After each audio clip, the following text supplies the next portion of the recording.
ইন্নাল হামদুলিল্লাহ ওয়াসসালাতু ওয়াসসালামু আলা রাসূলিল্লাহ আম্মা বাদ।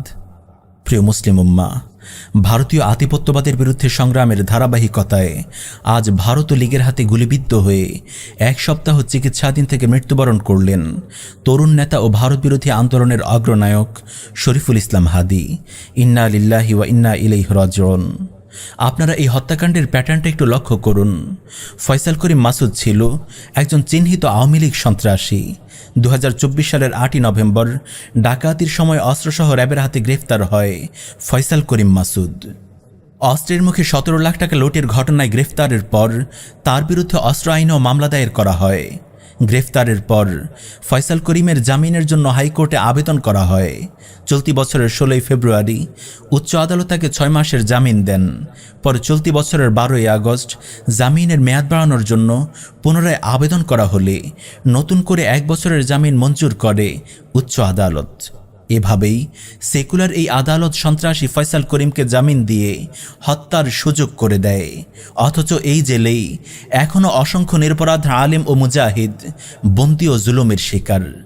এই খুনির জামিন থেকে শুরু করে শুট করা এবং কয়েক স্তরের যাত্রার মাধ্যমে সীমান্ত পাড়ি দিয়ে ভারত চলে যাওয়া পর্যন্ত প্রতিটি পদে পদে আছে নিখুঁত পরিকল্পনা ও বিশাল চক্রের হাত।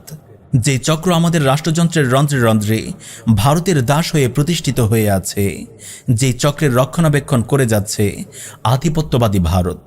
যেই ভারত কোনো প্রকার যুদ্ধ ছাড়াই সীমান্তে নিয়মিত এই দেশের মানুষদের হত্যা করে যাচ্ছে, পৃথিবীর অন্য কোনো সীমান্তে এমনটি ঘটে না যুদ্ধ ছাড়া।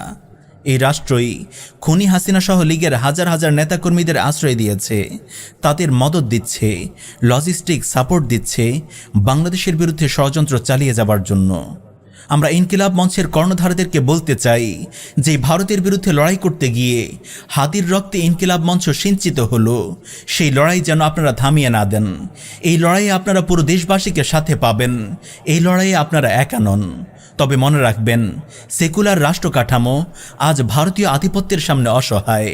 এই রাষ্ট্র কাঠামো ও বাঙালি জাতীয়তাবাদের চেতনায় সেই শক্তি নেই যা ভারতের আধিপত্যকে মোকাবেলা করবে। এই শক্তি আছে কেবল ইসলামে। ইসলামই পারে ভারতের আধিপত্যের বিরুদ্ধে এই দেশের মানুষদের কার্যকর ও শক্তিশালী প্রতিরোধের প্রেরণা দিতে। ভালো করে বুঝে নিন, সেকুলার এই বিচার ব্যবস্থা কখনোই হাদির হত্যার বিচার নিশ্চিত করতে পারে না, বরং এই বিচার ব্যবস্থাই হাদির খুনিকে তৈরি করেছে। সরাসরি বিচার ব্যবস্থা থাকলে আজ খুনিদের ওপর প্রকাশ্য কিসাসের বিধান বাস্তবায়ন হতো, যেমনটা হয়েছে ইমারতে ইসলামিয়া আফগানিস্তানে। একমাত্র কিসাসই পারে খুনিদের অস্তিত্বকে বিনাশ করতে। আপনারা এটা মাথায় গেঁথে নিন, সর্বদিক থেকেই আমাদের দরকার ইসলাম, আমাদের প্রয়োজন শরিয়ার শাসন ব্যবস্থা।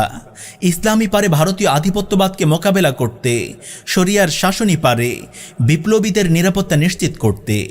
তাই আসুন দীর্ঘমেয়াদে তাওহীদ ও শরিয়ার ভিত্তিতে এক চূড়ান্ত বিপ্লবের জন্য প্রস্তুত হই, সমাজকে প্রস্তুত করি। শরিয়াহ ছাড়া বিপ্লবের নামে যা কিছু হবে সেগুলো কখনোই এই দেশ ও মানুষের ভাগ্য পরিবর্তন করতে পারবে না। সেটা কখনোই আমাদের ঈমান, জানমাল ও উন্নয়নের নিরাপত্তা নিশ্চিত করতে পারবে না। খেলাফত ও শরিয়ার উদ্দেশ্যে সাধিত বিপ্লবী আমাদের স্বাধীনতা, অস্তিত্ব ও উন্নতির একমাত্র রক্ষা কবচ। খেলাফত ও শরিয়ার উদ্দেশ্যে সাধিত বিপ্লবী আমাদের স্বাধীনতা, অস্তিত্ব ও উন্নতির একমাত্র রক্ষা কবচ।